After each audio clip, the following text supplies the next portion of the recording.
ಸ್ನೇಹಿತರೆ, ಶುಭ ದಿನ. ಪ್ರತಿಯೊಬ್ಬರು ಬೆಳಗಿನ ಶುಭೋದಯ. ನಾನೀಗ ಯಶವಂತಪುರ ರೈಲ್ವೆ ನಿಲ್ದಾಣದಿಂದ ಗದಗ್ ರೈಲ್ವೆ ನಿಲ್ದಾಣದವರೆಗೆ ನನಗೆ ಟಿಕೆಟ್ 60 ರೂಪಾಯಿ ಸೂಪರ್ ಫಾಸ್ಟ್ ಈಗ ಹೋಯ್ತಾ ಇದ್ದಲ್ಲ ಟ್ರೈನಲ್ಲಿ. ಸೂಪರ್ ಫಾಸ್ಟ್ ಇದರಲ್ಲಿ ನಮ್ಮದು ಬೋಗಿ ಇದೆ, ವಿಶೇಷ ಚೇತನರ ಬೋಗಿ ಇದೆ. ಅದರಲ್ಲೇ ನಾನು ಕೂತ್ಕೊಂಡು ಬರ್ತೀನಿ. ತುಂಬ ಅದು ಖಾಲಿ ಇರುತ್ತೆ, ಖಾಲಿ ಇರೋದಿಲ್ಲ, ಫುಲ್ಲು ಜನ ಕೂತಿರ್ತಾರೆ. ಅದರಲ್ಲಿ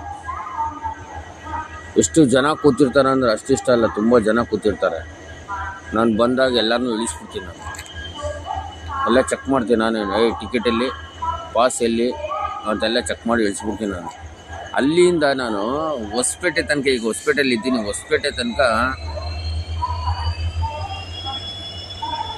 ಒಬ್ಬನೇ ಬಂದಿದ್ದೀನಿ. ಒಬ್ಬನೇ ಮಲಿಕೊಂಡು ಬರೋದು ನಾನು.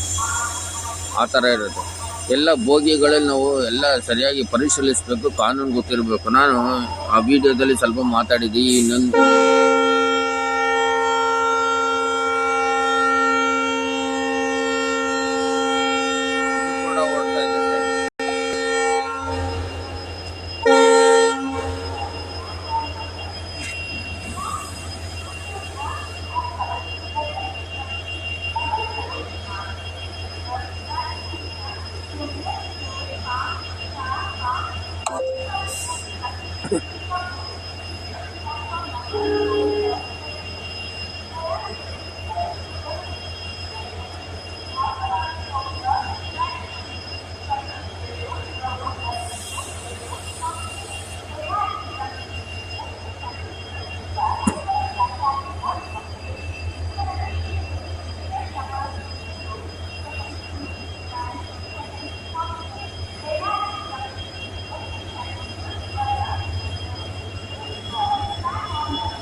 ಸ್ನೇಹಿತರೆ, ಈಗ ಒಂದು ಡೆಮೋ ಹೋಗ್ತಾ ಇದ್ದೆ, ಬಳ್ಳಾರಿಗೆ ಹೋಗ್ತಾ ಇದ್ದೆ. ಅದೇ ಗಾಡಿ ರಾತ್ರಿ ಒಂದು ಘಟನೆ ನಡೀತು. ಸಿಂಧನೂರು ಗಾಡಿಗೆ ಸ್ವಲ್ಪ ಮುಂದೆ ಹೋಗ್ತಾ ಇದೆ ಒಂದು ಫ್ಯಾಮಿಲಿ. ಟ್ರೈನ್ ನಿಲ್ಲಿಸಲಿಲ್ಲ ಅವರು. ಇಲ್ಲೆಲ್ಲ ನಿಲ್ಲಿಸೋದಿಲ್ಲ, ಮಂಗಳೂರು ಕೇರಳದಲ್ಲಿ ನಿಲ್ಲಿಸ್ತಾರೆ. ಹೋಗೋ ಗಾಡಿ ಎಲ್ಲರಿಗೂ ಟ್ರೈನಲ್ಲಿ ನಿಲ್ಲಿಸ್ಬಿಟ್ಟು ಹತ್ತಿಸ್ಕೊಳ್ತಾರೆ. ಅದು ತುಂಬ ರೂಲ್ಸು ಚೆನ್ನಾಗೈತೆ. ಅದನ್ನೇ ಮಾಡಬೇಕು ಅಂತ ನಮ್ಮ ಕರ್ನಾಟಕದಲ್ಲಿ ನಾನು ಹೇಳ್ತಾ ಇಲ್ಲ. ಟ್ರೈನ್ಗೆ ಹೋಗ್ಬೇಕು ಮುಂಚೆ ಅರ್ಧ ಗಂಟೆ ಮುಂಚೆ ರೈಲ್ವೆ ಸ್ಟೇಷನಲ್ಲಿ ಇರಬೇಕು. ನಾನು 1 ಅವರ್ ಮುಂಚೆನೇ ಬರ್ತೀನಿ.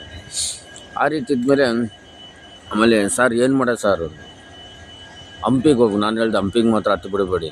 ಯಾಕೆ ಸರ್? ಅಯ್ಯೋ ಅದರಲ್ಲಿ ತುಂಬ ರಶ್ ಇರುತ್ತೆ, ಮೈಸೂರಿಂದ ಬರುತ್ತೆ. ಅದಕ್ಕೆ ನಾನು ಹೇಳ್ತೀನಿ ಒಂದೇಳಿ, ಈ ಟ್ರೈನಲ್ಲಿ ಹತ್ಕೊಳ್ಳಿ ಸರ್. ಟಿಕೆಟ್ ಐತಲ್ರಿ, ರಿಸರ್ವೇಷನ್ ಮಾಡಿಸಿದ್ರು. ರಿಸರ್ವೇಷನ್ ಐತಲ್ಲ, ಟಿಕೆಟ್ ಎತ್ಕೊಂಡೋಗಿ ಹತ್ಕೊಳ್ಳಿ. ರೈಲ್ ನೋಡಿ ಕಡಿಮೆ ಇದೆ, ಜನ ಹತ್ಕೊಳ್ಳಿ ಅಂತ ಹೇಳ್ಬಿಟ್ಟೆ ನಾನು.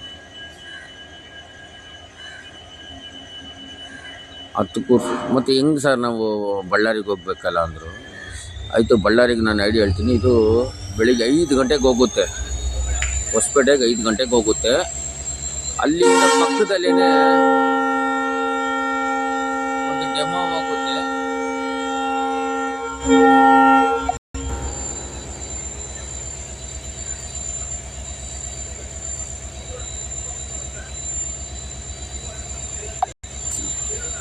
ಒಂದು ಡೆಮೋ ಹೋಗುತ್ತೆ. ಅದು ಬಳ್ಳಾರಿಗೆ ಹೋಗುತ್ತೆ. ನೀವು ಅದರಲ್ಲಿ ಹೋಗ್ಬೋದು. ಒಂದು ಅರ್ಧ ಗಂಟೆ ಹೆಚ್ಚು ಕಮ್ಮಿ ಹೋಗ್ಬಿಡುತ್ತೆ ಗಾಡಿ. ಅದು ನೀವು ಅದರಲ್ಲಿ ಹೋಗಿ ಫ್ರೀ ಆಗಿರುತ್ತೆ ಅಂತ ಹೇಳ್ಬಿಟ್ಟು ನಾನೇ ಹತ್ತಿಸ್ತೆ ನಾನು ಅವ್ರಿಗೆ. ಆ ಟ್ರೈನಲ್ಲಿ ಏನಿದ್ರು ಬಡಿ ಹೋಗಿ ಕೂತ್ಕೊಳ್ಳಿ, ಯಾರಾದರೂ ಕೇಳಿದ್ರೆ ರಿಸರ್ವೇಷನ್ ಟಿಕೆಟ್ ತೋರಿಸಿ ಹೋಗ್ಬೋದು. ಆ ಥರ ಇದೆ. ನಾನು ವಿಷಯಕ್ಕೆ ಬರ್ತೀನಿ. ಸ್ನೇಹಿತರೆ, ನಾವು ಸಂವಿಧಾನದಲ್ಲಿ ಪ್ರತಿಯೊಬ್ಬರು ಪ್ರಶ್ನೆ ಮಾಡಬೇಕು ಅಂತ ಹೇಳಿದ್ರೆ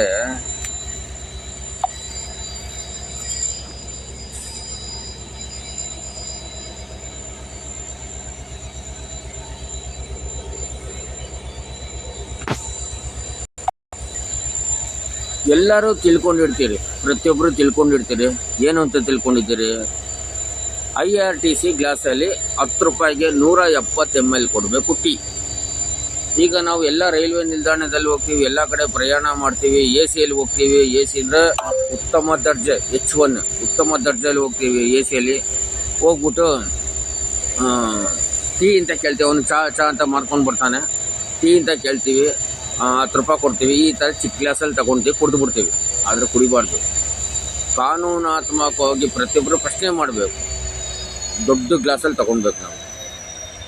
ನಾನೀಗ ಪೋಸ್ಟೆಲ್ಲ ನಿಮ್ಗೆ ಹೇಳ್ತಾ ಇದ್ದೀನಿ, ದೊಡ್ಡ ಗ್ಲಾಸಲ್ಲಿ ತೊಗೊಂಡು ನೀವು ಇದು ಮಾಡಬೇಕು. ಅದರಿಂದ ಪ್ರತಿಯೊಬ್ಬರು ಡಾಕ್ಟರ್ BR ಅಂಬೇಡ್ಕರ್ ಅವರ ಪುಸ್ತಕಗಳನ್ನ ಓದಿದ್ರೆ ನಿಮಗೆ ತಿಳುವಳಿಕೆ, ಜ್ಞಾನ ಎಲ್ಲನೂ ಬರ್ತದೆ. ನೀವು ಕಲ್ತ್ಕೊಳ್ಳಿ, ಓದಿ. ನೀವು ಡಾಕ್ಟರ್ BR ಅಂಬೇಡ್ಕರ್ ಅವ್ರು ಬಿಟ್ಬಿಟ್ಟು ಬೇರೆ ರೂಟ್ಗಳಿಗೆ ನೋಡಿ, ದಸರಾ ಬಂತು, ಆಯುಧ ಪೂಜೆ ಬಂತು, ನಾವು ಮಾಂಸ ತಿನ್ನೋದಿಲ್ಲ. ಶುಕ್ರವಾರ ಬಂತು, ನಾನು ಆ ದೇವ್ರಿಗೆ ಹೋಗ್ತೀನಿ, ಮಾಂಸ ತಿನ್ನೋದಿಲ್ಲ. ಶನಿವಾರ ಬಂತು, ನಾನು ತಿನ್ನೋದಿಲ್ಲ. ಸೋಮವಾರ ಬಂತು, ತಿನ್ನೋದಿಲ್ಲ ಅಂತ ಹೇಳ್ಕೊಂಡು ನನ್ನ ಹತ್ರ ತುಂಬ ಜನ ಹೇಳ್ತಾರೆ. ಆಸ್ಪತ್ರೆಗೆ ಹೋಗಿ ಸೇರಿದಾಗ ಡಾಕ್ಟ್ರ್ ಹತ್ರ ಲಕ್ಷ ಕೊಟ್ಟಾಗ ಯಾವಾಗ ದೇವ್ರುಗಳು ಬರೋದಿಲ್ವ? ದೇವ್ರುಗಳು ಬರೋದಿಲ್ಲ. ನಾನು ಎಲ್ಲ ದಿನವೂ ತಿಂತೀನಿ, ನನಗೆ ದೇವರೇ ಇಲ್ಲ. ನನಗೆ ಸಂವಿಧಾನದ ಶಿಲ್ಪಿ ಡಾಕ್ಟರ್ BR ಅಂಬೇಡ್ಕರ್ ಅವರ ಅನುಯಾಯಿ ಆಗಿರೋದ್ರಿಂದ ನನಗೆ ಗೊತ್ತಿದೆ. ಅಲ್ಪ ಸ್ವಲ್ಪ ಡಾಕ್ಟರ್ BR ಅಂಬೇಡ್ಕರ್ ಅವ್ರನ್ನ ನಾನು ಕೈಯಲ್ಲಿ ಪುಸ್ತಕ ಇಟ್ಕೊಂಡಿದ್ದೀನಿ. ಅಂದಮೇಲೆ ನನಗೆ ಜ್ಞಾನ ಯಾರು ಕೊಡೋದು? ಡಾಕ್ಟರ್ BR ಅಂಬೇಡ್ಕರ್ ಅವ್ರು. ನೋಡಿ, ಎಲ್ಲರೂ ಹೇಳ್ತಾನೆ ನಾನು ತಿನ್ನಲ್ಲ, ನಾನು ಇದು ತಿನ್ನಲ್ಲ, ಅಯ್ಯೋ ನಮ್ಮ ದೇವ್ರಿಗೆ ನಾನು ಶನಿವಾರ ಉಪವಾಸ ಮಾಡ್ತೀನಿ. ನಾನು ಉಪವಾಸ ಮಾಡಿ ಬೇಡ ಅಂತೇಳಿಲ್ಲ. ನೀವು ಎಷ್ಟು ಉಪವಾಸ ಮಾಡ್ತೀರೋ ಅಷ್ಟು ನೀರು ಕುಡಿಬೇಕು. ನೀರಲ್ಲಿ ಉಪವಾಸ ಮಾಡಬೇಕು ಸ್ನೇಹಿತರೆ. ನೀರು ಕುಡಿದು ಒಂದು ದಿನ ಉಪವಾಸ ಮಾಡಿ, ಆರೋಗ್ಯ ತುಂಬ ಚೆನ್ನಾಗಿರುತ್ತೆ. ಅದನ್ನು ನಾನು ಏನೂ ತಿನ್ನೋದಿಲ್ಲ, ಬಾಯಿಗೆ ಏನೂ ಹಾಕೋದಿಲ್ಲ ಅಂದರೆ ನಿಮಗೆ ಗ್ಯಾಸ್ಟ್ರಿಕ್, ಗಾಳು ಮೂಳು, ಕಸ ಕಡ್ಡಿ ಎಲ್ಲ ರೋಗ ಬಂದರೆ ಆಸ್ಪತ್ರೆಗೆ ಸೇರಿಸ್ತಾ ಯಾವ ದೇವ್ರು ಕೂಡ ಬರೋದಿಲ್ಲ. ಫಸ್ಟು ತಿಳ್ಕೊಳ್ಳಿ. ಉಪವಾಸ ಮಾಡಿ, ಪ್ರತಿ ವಾರದಲ್ಲಿ ಒಂದು ದಿನ ಉಪವಾಸ ಮಾಡಿ. ಬರೀ ನೀರು ಕುಡಿತಾನೆ, ಬೆಳಿಗ್ಗೆಯಿಂದ ಸಂಜೆ ತನಕ ನೀರು ಕುಡಿತಾನೆ ಇರಬೇಕು. ಅಷ್ಟು ಉಪವಾಸ ಮಾಡಿ, ನಿಮಗೆ ಒಳ್ಳೆಯದಾಗುತ್ತೆ. ಆದರೆ ದೇವರು ದಿಂಡ್ರು ಅಂದ್ಬಿಟ್ಟು ಉಪವಾಸ ಮಾಡೋಕ್ಕೆ ಹೋದರೆ ರೋಗ ಬಂದರೆ ಯಾವ ದೇವರು ಬರೋದಿಲ್ಲ. ನೀವೆಲ್ಲರೂ ಡಾಕ್ಟರ್ BR ಅಂಬೇಡ್ಕರ್ ಅವರ ಪುಸ್ತಕಗಳನ್ನ ಹೆಚ್ಚಾಗಿ ಓದಿ, ಜ್ಞಾನವಂತರಾಗಿ, ಬುದ್ಧಿ ತಿಳುವಳಿಕೆ ಬರ್ತದೆ. ಧನ್ಯವಾದ. ಶುಭ ದಿನ.